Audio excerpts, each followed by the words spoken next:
얼마 전 넷플릭스에서 한국 다큐멘터리 프로그램인 나는 신이다라는 것을 방영했습니다.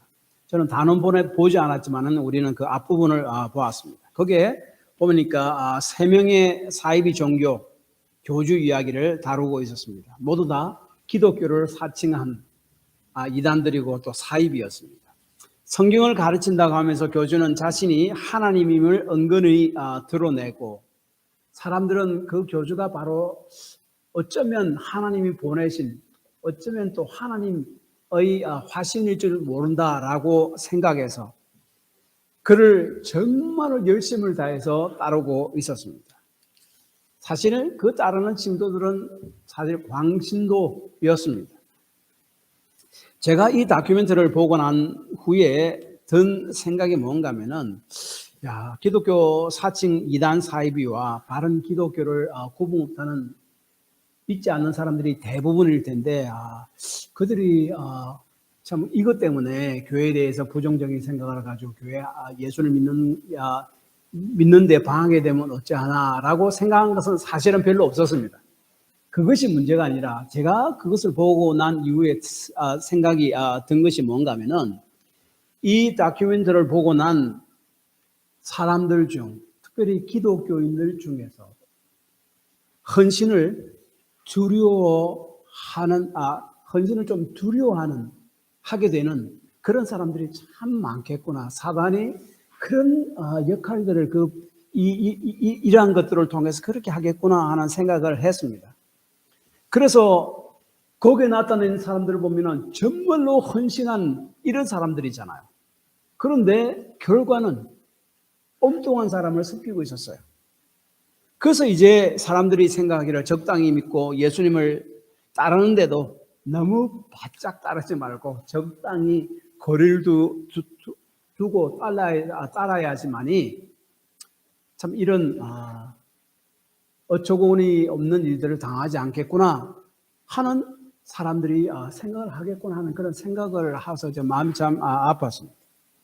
왜냐하면 많은 사람들이 광신과 헌신을 구분하지 못하기 때문에 그렇습니다. 제가 이 광신과 헌신에 대해서 이전에도 한번 설명해 드린 적이 있는데 다시 한번 더 설명합니다.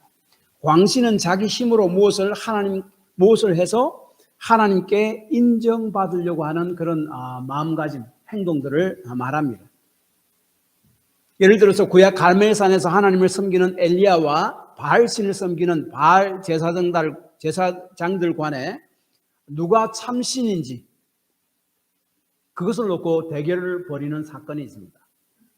그래서 바알 선지자와 엘리야, 하나님을 섬기는 엘리야 선지자도 각각 제단에 제물을 올려놓고 기도해서 불이 하늘에서 떨어져서 그 제물을 태우게 하는 신이 참신이다라는 하나의 그 제안 라고 하는 그런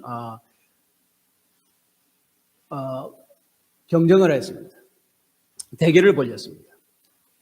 그런데 이 바알신을 섬기는 제사장들이 제물을 올려놓고 한나절 해가 지도록 계속 기도하자 아무런 응답이 없자 몸을 자해하죠. 불이 붉으니까 몸을 자해하면은 붉은 피가 나오니까 아마 그렇게 연관해서 생각했는 것 같습니다. 그래서 자기 자신을 신에게 충성심을 보이는 겁니다. 내가 이렇게 당신을 위해서 내 몸을 자해하기까지 이렇게 충성심을 보이니까 저에게 무엇을 해 주십시오. 저에게 무엇을 보여주십시오. 라고 하는 거예요. 그래서 신에게 무엇을 얻어내려고 하는 그러한 심산이죠. 그리고 또 당신은 우상을 섬기는 신들에게 자기들의 소원을 성취하기 위해서, 안 그러면 큰 무슨 일을 애군을 막기 위해서 자신들의 아이를 또 제물로 바친 일들이 좀 흔했었습니다. 자신의 충성심을 신에게 보이는 것이고 그것입니다. 그 대가로, 그 결과로 신으로부터 자기가 원하는 것을 얻어내려고 하는 것입니다. 그런 헌신은, 성경이 이야기하는 헌신은 자신의 어떤 노력이나 능력이나 힘을, 최선을 그 신에게 보여서 하나님께 보여서 무엇을 얻어내려고 하는 것이 아닙니다. 예수님은 이미 우리를 위해서 모든 것을 다 해주셨습니다. 우리의 구원을 위해서 모든 것을 다 해주셨고 에베소서 1장에 보면 하늘에서 구한 모든 신령한 복을 우리에게 이미 다 주셨다라고 말씀하고 있습니다. 이 모든 것은 우리가 순전히 하나님의 은혜로 받은 선물이에요. 그래서 이 은혜를 받은 것, 그 은혜를 깊이 깨닫는 자가 자발적으로 자신을 주님께 드리는 것, 그것을 헌신이라고 합니다. 그것이 바로 복음이에요. 그래서 복음을 모르고 성경도 모르고 자기 열심을 하나님께 보여서 하나님으로부터 자기 원하는 것을 얻어내려고 하는 것, 그것이 바로 종교적 열심이고 그것이 바로 광신으로 이어지게 됩니다. 헌신은 하나님의 은혜를 깨닫고 사랑을 깨닫고 그래서 감사해서 자발적으로 주님을 위해 일하는 것, 열심을 내는 것, 그것이 바로 헌신입니다. 오늘 본문 말씀이 이 헌신에 대해서 말씀합니다. 어떤 각오로 주님을 따라야 하는가? 세 명의 사람의 예를 들어서 설명합니다. 첫 번째 사람은 주를 따른다는 것은 세상의 어떠한 명예와 명성을 얻기 위한 것이어서는 안 된다는 말씀이자 또한 주를 따르는 삶에는 고난도 있으며 그 고난을 기꺼이 받아들일 준비가 되어야 한다 하는 것을 첫 번째 사람을 통해서 예수님을 가르쳐 주십니다. 예수님께서 길을 가실 때 한 사람이 예수님께 나와 이렇게 이야기하죠. 어디로 가시든지 저는 쫓으리이다. 주를 쫓는다는 말은 예수님을 믿는다는 말이고 예수님의 제자가 되어서 살겠다는 말이고 그리고 오늘 본문 오늘 본문 62절에 의하면은 하나님 나라 사람이 된다 하는 그런 말이죠. 근데 이 오늘 본문에 예수님을 따르겠다고 말한 이 사람은 예수님께서 병자들을 고치고 귀신들을 쫓아내는 것을 보고 아마 허영에 들떠서 예수님을 따르기로 결심한 사람이었음을 우리가 알 수 있는데 그것은 오늘 본문의 배경에 대해서 조금 더 구체적으로 설명하는 마태복음 8장을 보면 알 수 있습니다. 이 마태복음 8장 보면은 예수님을 따르겠다고 한 이 사람은 서기관이다라고 이야기합니다. 근데 언제 예수님을 따르겠다고 이야기했냐면은 예수님께서 베드로의 장모를 고치시고 그 다음에 수많은 귀신 들린 자들의 귀신을 쫓아내고 수많은 병자들을 고치낸 후에 그 사람이 예수님께 나와 예수님을 따르겠습니다라고 이야기한 거예요. 그때 예수님께서 그 사람에게 이야기한 것이 뭔가 하면은 58절에 여우도 굴이 있고 공중에서도 집이 있으되 인자는 머리 둘 곳이 없도다라고 이야기했습니다. 유진 피터슨 목사님이 쓴 그 메시지 성경을 보면은 영어로는 그 The Message입니다. 그 성경이 이 구절을 이렇게 번역했습니다. 고생할 각오가 되었느냐? 너도 알다시피 우리가 묵는 것은 인류 호텔이 아니다. 아주 재미있게 표현해 놨습니다. 다시 말하면 예수님의 말씀은 주를 따르는 자는 막 병자를 고치고 귀신을 쫓아내는 그런 놀라운 그런 사람들이 환호하는 그런 영광만 있는 것이 아니다. 고난도 예상해야 된다는 말씀입니다.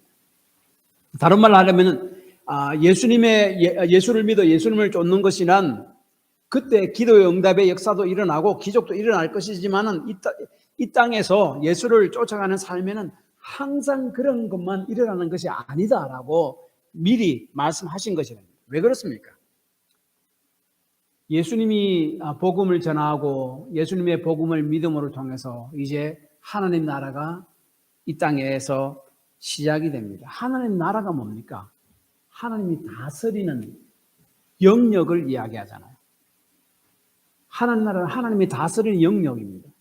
내가 어디에 있든지 내 죄를 회개하고 예수를 믿었다면은 내 죄가 용서 안 받고 하나님이 나의 삶을 다스리게 됩니다. 나는 하나님이 다스리는 영역 안에 들어가게 되고 나는 하나님 나라 안에 들어가 있는 것이 됩니다. 그 표시로 이 땅에서 귀신이 쫓겨나고 병자들이 고침받는 일들이 일어납니다. 근데 모든 병자들이 다 고친 것도 아니고 고침 받은 것도 아니고 뭐 그렇습니다. 예수님의 모든 병자들을 다 고친 것도 아니에요. 제자들도 모든 사람들 다 고친 것도 아니에요. 그러나 그 일을 통해서 하나님 나라는 이미 시작됐고 하나님의 통치하심, 다스리심이 이미 시작되었다. 그것을 가르쳐 주기 위함입니다. 그러나 아직 완전한 다스리심이 있는 하나님 나라는 아직 오지 않았고 예수님께서 재림하실 때 그때 완전히 올 것이다 라는 것을 이야기합니다. 그때까지 하나님께서는 이러한 병고침의 기적들이나 귀신을 쫓아내는 기적을 통해 하나님의 나라의 예고편을 미리 보여주시는 겁니다.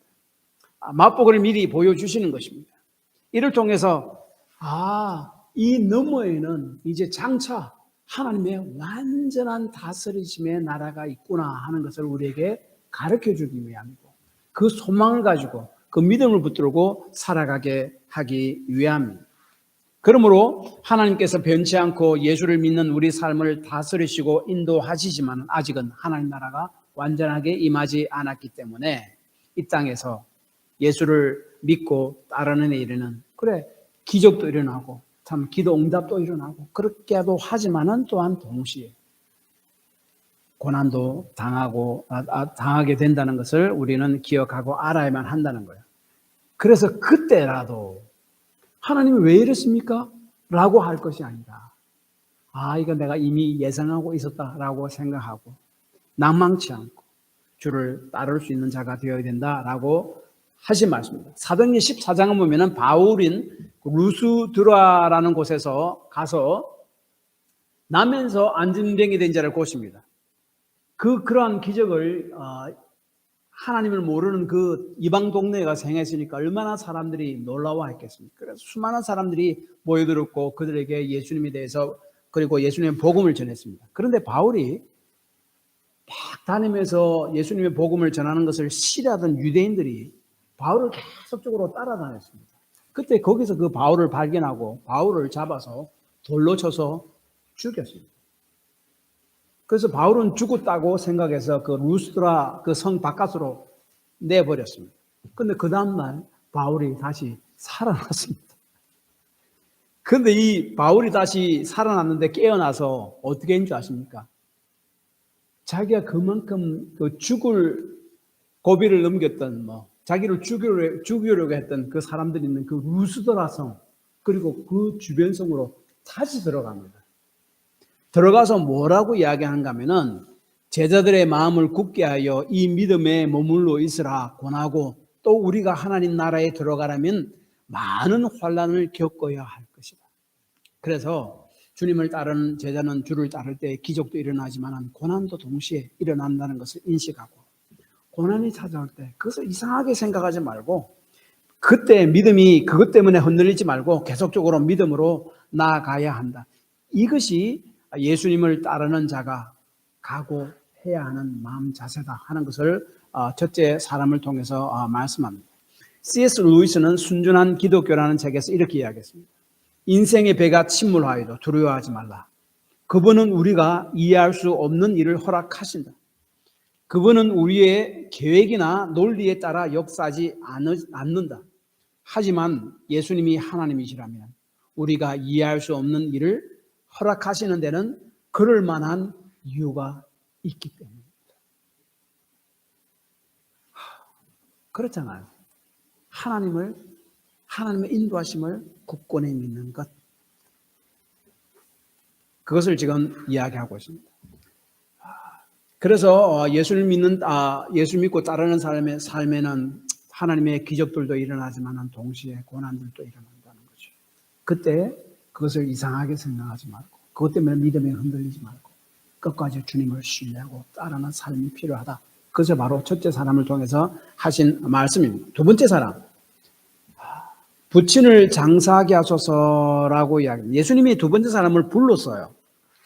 그래서 나를 따르라라고 이야기했습니다. 그때 그 사람이 이야기한 것이 나로 먼저 가서 내 아버지를 장사하게 허락하소서 59절에 말씀합니다. 여기 나를 따르라 하는 이 따르라는 헬라 성경은 현재 명령형입니다. 현재 명령형은 좀 지속적인 ongoing status, 그러니까 계속적인 그 영어로 그 비동사 플러스 ing 있잖아요. 그것을 이야기하는 거예요. 이런 말입니다. 부름을 듣고 지금 당장 그리고 계속적으로 나를 따르라 하는 말씀이 바로 예수님의 말씀입니다. 한 번 따르다가 쉬는 것도 아니고 뭐 쉬다가 또 따르는 것, 그것을 이야기하는 것이 아니라 계속적인 행위를 이야기합니다. 예수를 믿고 예수님을 따르는 것은 지속적이어야만 한다. 계속적인 것이어야만 한다. 이것이 제자의 삶이고 이것이 바로 예수님을 따르는 삶이다라고 이야기합니다.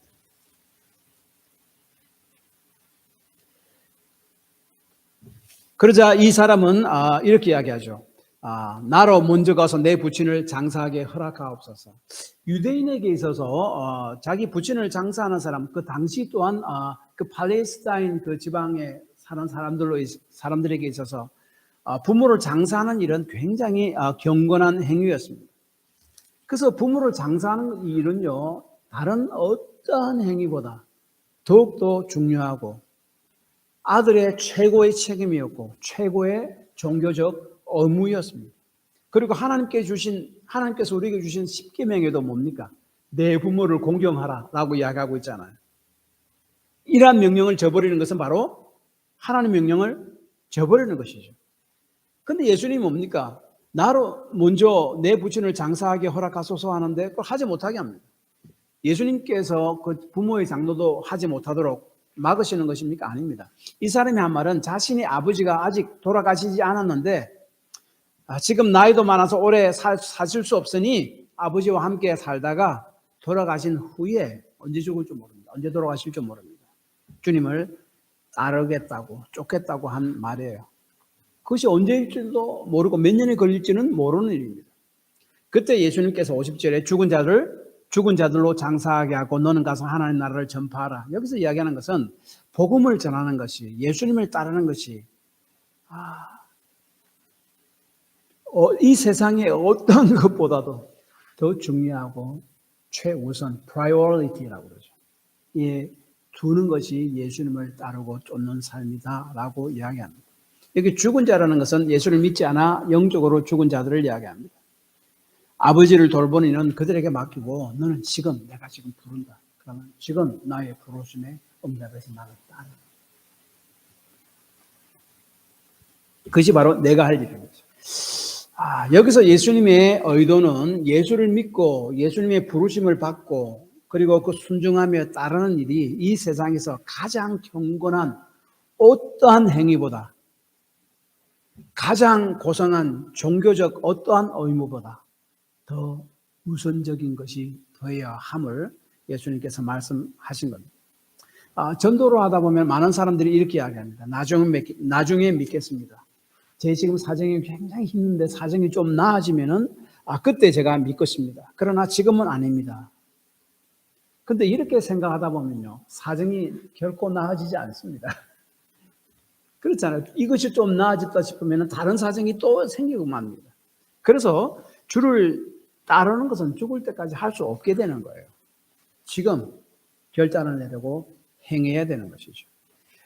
C.S. 루이스 스크루테이프의 편지라는 그 책이 있습니다. 그 삼촌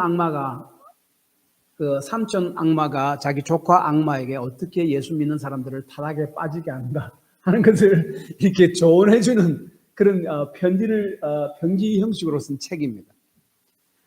그 안에 뭔가 하면 이렇게 이야기합니다.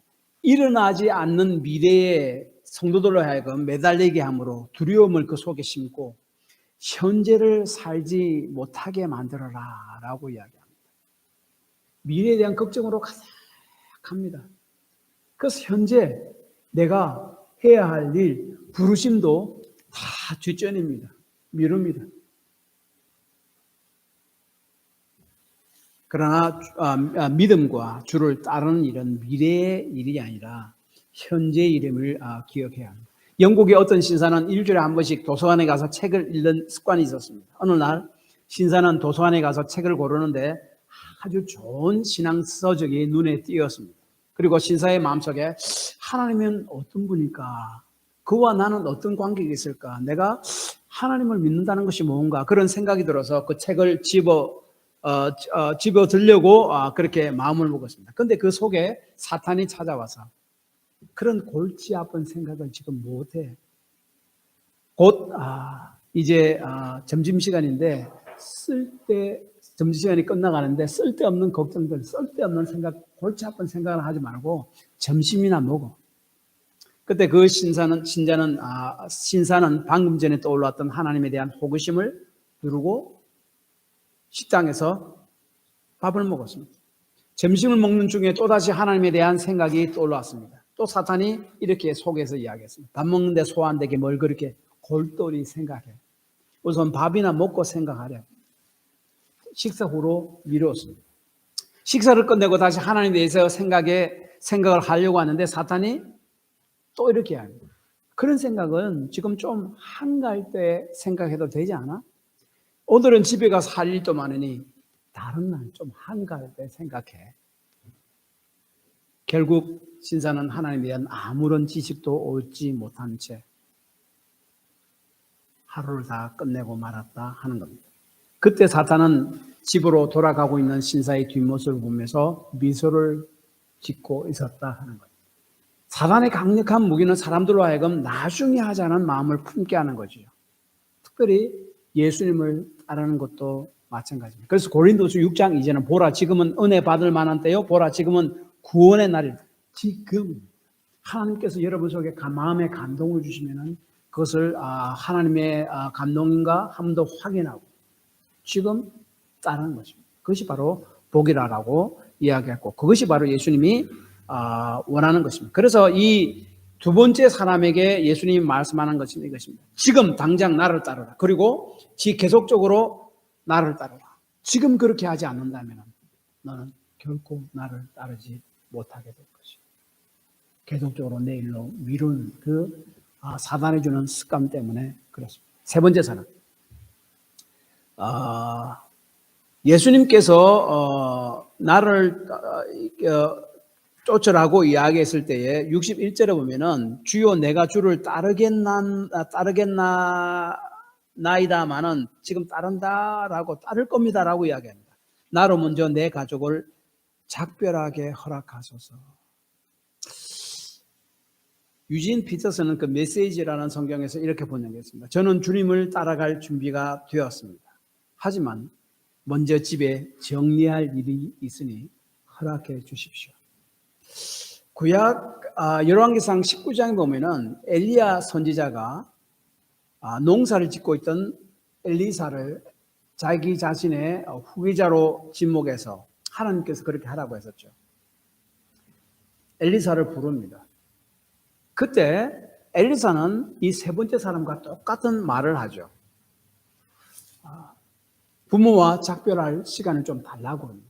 그런데 엘리사 선지자는 엘리사에게 부모와 작별할 시간을 줬습니다. 그런데 오늘 세 번째 사람이 내 부모와 작별할 시간을 달라 할 때에 예수님께서 그 시간을 주지 않았습니다. 62절에 이렇게 이야기합니다. 손에 쟁기를 잡고 뒤를 돌아보는 자는 하나님 나라에 합당치 아니하니. 쟁기를 잡고는 과거형이에요. 우리식으로 말하면은 네가 이미 예수를 믿었다면 그 말이에요. 그리고 뒤로 돌아본다라는 단어는 그 현재 분사인데 지속적인 것을 이야기합니다. 예수를 믿고 난 이후부터 지금까지 계속적으로 그리고 해야 되는 일 그것을 이야기합니다. 쟁기를 딱 잡았는데 그 이후로 반복적으로 자꾸 뒤로 돌아본다는 말이에요. 쟁기를 잡았다는 말은 밭을 가려고 하는 거 아니에요. 밭을 가려면은 앞으로 쭉 보고 나가야 되죠. 그래서 삐뚤삐뚤하지 않고 바로 밭을 가야죠. 그런데 뒤를 돌아보면은 앞으로 나아갈 수가 없습니다. 그 류시어와라는 시인의 그 시 제목이 하나가 아주 인터레스팅한 것이 날아가는 새는 뒤를 돌아보지 않는다. 뒤를 돌아보는 새는 죽은 새다. 생각 보십시오. 새 날아가는 새 돌아오면서 날아가는 새 있습니까? 없죠. 죽은 셈입니다. 목이 꺾어서. 그래서 쟁기를 잡고 이미 예수를 믿기로 결정했다면은 앞을 보고 나아가라 하는 그 말입니다. 그렇지 않는다면은 밭을 바르게 잘 일구지 못할 것이란 말이에요. 이 쟁기를 언급하는 것은 구약의 엘리사 선지자를 부를 때 일을 상기시킵니다. 그래서 이제 엘리사는 엘리야 선지자의 부르심, 즉 하나님의 부르심을 받고 한 일이 뭔가 하면은 엘리사는 원래 농사꾼이었어요. 그러니까 밭을 가는 소도 있었고 농기구들 다 있었습니다. 그 밭을 가는데 정말로 중요한 소 2마리 다 잡아서 동네 사람들과 다 잔치에서 다 나눠주고 나눠 먹고 그 다음에 소쟁기를 다 불살라 버렸습니다. 그리고 엘리야 선지자를 쫓았습니다. 왜 그렇습니까? 엘리야 선지자를 쫓아서 하나님의 일을 하다가 어려움이 있으면은 아이고 내가 집으로 돌아가야 되겠다. 다시 농사 일을 해야 되겠다. 라는 생각이 들 거 아닙니까? 그런 생각을 아예 못하도록 막은 겁니다. 다 정리를 해버렸습니다. 앞만 보고 나가기로 결심한 것, 그것을 지금 이야기하는 거예요. 주님을 따른다는 것은 이러한 다짐과 헌신의 마음이 필요하다는 거예요. 그렇다면 뒤를 돌아보는 것은 무엇을 이야기합니까? 예수를 믿으면서 뒤를 돌아보는 것, 옛날 삶의 방식을 이야기하는 거죠. 믿기 이전의 삶의 방식을 예수 믿는데도 지속적으로 고수하는 것, 사실은 뒤로 돌아보는 거죠. 예수를 믿는 사람 우리는 새 피조물이 되었잖아요. 그리고 빌립보서 3장 12절 13절에도 뒤에 있는 것은 잊어버리고 표대를 향해 앞으로 나아가라라고, 히브리서 6장 1절에도 그리스도의 초보를 버리고 완전한 대로 나아갈지라라고 이야기합니다. 그래서 우리나라 그 시골에, 옛날 시골에 신주 안지를 모시고 있던 그 할머니들이 예수를 믿으면은 제일 처음 뭐라고 이야기합니까? 그 목사님에게 자기 집에 있는 신주잔이 좀 꺼내서 좀 불태워서 없애달라고 그러죠. 실제로 옛날에 그런 일들이 굉장히 많이 있었습니다. 결단입니다. 결혼하기 전에 내가 만났던 여자친구나 내가 만났던 남자친구를 계속적으로 지속적으로 만난다면 온전한 결혼의 삶이 되겠습니까? 안 되죠. 그것이 행복하겠습니까? 안 되죠. 더도라는 풍자적인 잡지가 동거 커플에 대한 다음과 같은 맹세를 기록한 것이 있었다고 합니다. 그 커플이 뭐라고 맹세했냐면, 나 조은은 당신 메리를 동거자로 삼아 잠자리를 같이 하고 생활비를 나누기는 맹세한다. 상황이 좋을 때는 곁에 있겠지만 상황이 나빠지면 어떻게 해야 될지 나도 모른다. 당신이 감기에 걸리면 약국으로 달려가 약을 사오겠다. 하지만 당신이 쓸모없을 만큼 아프게 되면 나는 당신을 떠날 수밖에 없다. 특별히 문제가 생기지 않는 한 많은 것을 포기하면서 당신에게 꽤 잘 해주겠다. 혹시 우리 관계가 깨어지더라도 당신이 내게 특별하지 않았던 것은 아니다.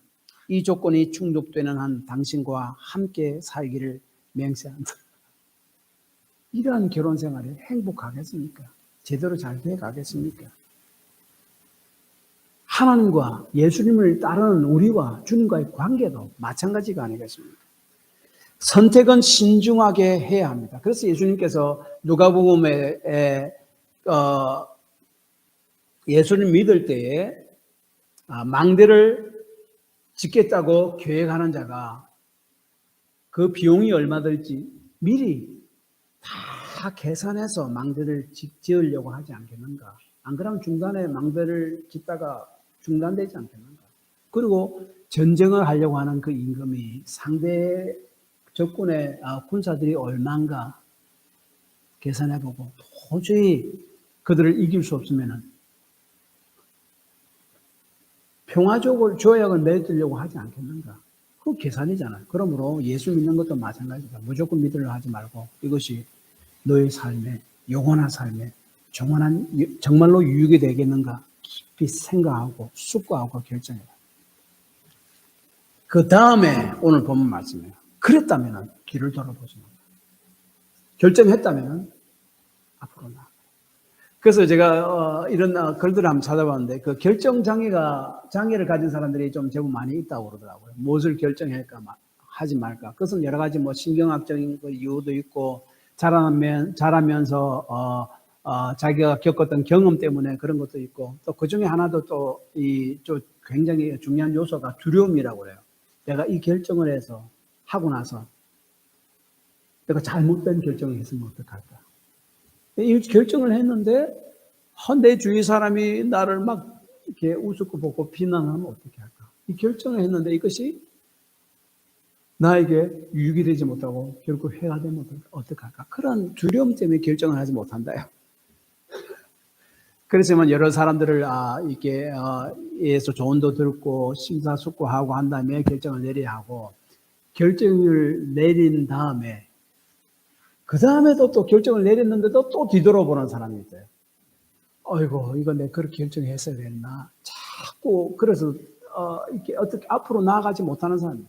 그때 도움을 주는 이야기가 결정을 한 사실이라면 뒤를 돌아보지 말고 지금 이 결정을 한 이 사실, 이 결정을 가지고 어떻게 내가 유익되게 사용해 나갈 것인가를 생각해야 된다라고 맞는 말입니다. 선택은 신중하게 해야 합니다. 그러나 선택했다면 그 선택한 것을 헌신해야 합니다. 그리고 주를 따르기로 선택했다면 그 선택한 것에 헌신해야 된다. 그것이 복된 삶이다 라고 주께서 말씀하는 겁니다. 결론적으로는 이것입니다. 오늘 본문 이 세 사람에게 이야기한 이것은 사실은 좀 예수님께서 과장법을 사용했다고 볼 수 있습니다. 왜냐하면 뭐 부친 장례식에도 참석하게 하지 못하게 한다든지 가족에게 예의를 갖춰서 인사도 하지 못하게 금지하신 것. 실제로 예수님께서 그것을 원하지 않으셨다라고 생각하지는 않습니다. 그런데 이렇게 이야기하신 까닭은 오히려 제자란 예수님을 따르는 삶이란 이 땅에서 가장 시급한 일이요. 가장 중요한 일로 여기며 살아가야 함을 강조하기 위해서 예수님께서 그렇게 하신 말씀이라고 생각합니다. 그러므로 예수를 쫓는 삶은 고난을 예상하며 고난이 올 때도 낙심하지 말고 않고 따라가는 삶이며 지금 주를 따르고 지금 주를 위해서 일하는 삶이며 믿지 않던 과거와 단절하고 돌아보지 않고 앞을 보면서 예수 믿기로 결심하고 예수를 따르기로 결심한 그 결심을 어떻게 좀 더 효과적으로 사용할 수 있겠는가 생각하고 앞을 보고 나아가는 삶이다 라고 하는 것이 오늘 본문 말씀입니다. 기도합시다.